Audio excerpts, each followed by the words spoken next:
Why Monologue? Monday, August 12th. Today, I start a new chapter in my life. I'm bringing the internet to life, a digital renaissance.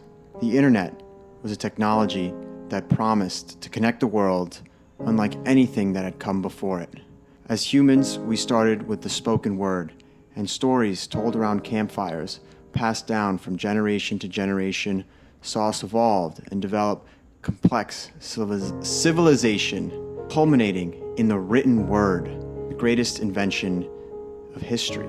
This written word allowed our stories to be transcribed, and so the knowledge base of humanity grew. With that, we developed civilizations, we developed religion, we developed ways of organizing, our agriculture, our farming techniques improved, and society became more and more sophisticated. The next major unlock was the printing press, which allowed us to take those written words and allowed us to print them much more efficiently. What this did is spread knowledge beyond the wealthiest and into the masses. Soon we had things like newspapers and books that were accessible to all. After the printing press came the telegraph. Now we could take those written words and transfer them across distances in real time. That was a major communication unlock. After the telegraph came the radio. Now we could once again speak those stories, but communicate them over distances, and again further allow for the dissemination of ideas. After the radio came the telephone. We could now share ideas in live time through spoken word, after which came the television. Now, suddenly, we could share video and audio. Of course, this started very slowly, but quickly evolved into the greatest invention of human history, what promised to be the final frontier, the internet. The internet is where we are today, but this technology that once promised to connect actually served to isolate so many. But how did that happen? What started off as static web pages and email, another form of efficient communication, quickly grew and evolved. Soon we were able to share radio broadcasts on the internet. Soon we were able to share video on the internet. Then our means of quickly accessing the internet improved as well. So we unlocked technologies like the smartphone and 3G and now 5G, which is so advanced that we can get HD video that we can scroll through infinitely at our fingertips 24/7. So this internet that was meant to connect now serves to isolate. As people consume all of this content passively, it almost dictates their lives. These algorithms, which we can't explain, serve us that next bit of content just to spike our dopamine and keep us hooked. This digital renaissance, this next chapter in the internet, aims to bring us back to our roots, authentic connection with others. How do we plan to do this? We're going to build on the existing infrastructure of the internet. We're going to make it really simple to extract whatever data it is you want to extract.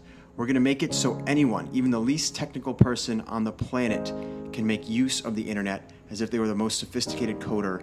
After that, we're going to add a layer on top of the internet, a social layer. So we're going to take these static web pages, which have existed for decades now, that no one can interact with, and make them social. Now, how do you do that? Well, it's simple. An iOS app. You take the technology that currently isolates and you use it to connect all of the diverse threads. So you take anything, any content you consume that you find meaningful, and you share it to yourself. What does that do? Now you have a feed of the things that you find interesting. You are the culmination of the content that you consume. By being active in this, you can dictate who it is you want to become and determine the life you want to live. With this more active role in ingesting the content that you find interesting, we'll then be able to connect you with the others who feel the same. I can't express the amount of times, I can't quantify how many times I've sent articles that I found interesting, or podcasts, or YouTube videos to group chats with my friends just to get no response. But there are so many others out there ingesting the same material, so many others out there with the same interests. I just haven't been able to find them. That technology doesn't exist. That is what we are building. Anything across the web, whether it's a tweet, a YouTube video, an Instagram reel, a TikTok, an article, a Google Doc. Yesterday, I was reading Frameworks v0.2 by Chris at Pace Capital, and what an incredible read it was. And even in the doc, there were others reading it at the same time as me, but I couldn't communicate with them. I couldn't leave my comment. Well, the iOS app will allow you to do that. You simply text that link to yourself, and then you'll have a social app where others who text it to themselves will suddenly be connected, and you can have a thread around that. And so we can build on this knowledge base. We take something which is static as it exists right now, and we add another layer for those that care. This will allow us to build so much quicker. This will be the greatest unlock, even greater than the LLM. And that is what I'm building.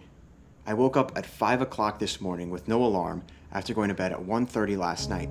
I was building until 1:30, and I'm up and I'm here because there's nothing I would rather do. There's nowhere I would rather be, and that is the greatest feeling on the planet. I'm here building this technology for all, for the better of humanity. We deserve it. We need it. It's coming. It's here. I can feel it. Stay tuned. Follow along. I hope to share this journey with all of you. Thank you for listening. I'll see you tomorrow.